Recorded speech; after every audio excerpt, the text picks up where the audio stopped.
And I, as a young African-American with West Indian parentage, went through a very serious change from a young age as an African-American, trying to find my own place on the television, in the history books, and sometimes I really had a problem.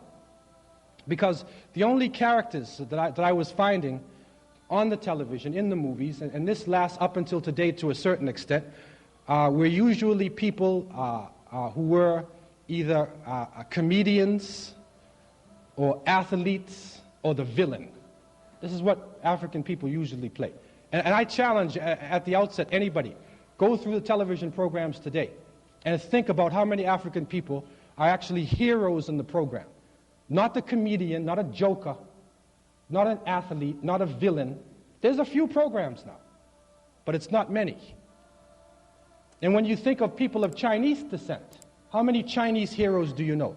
Not kung fu fighters, right? When you think of a person of Indian descent, how many Indian heroes do you know? Not Gandhi or Indian movies, no. And a mainstream program. Think about it.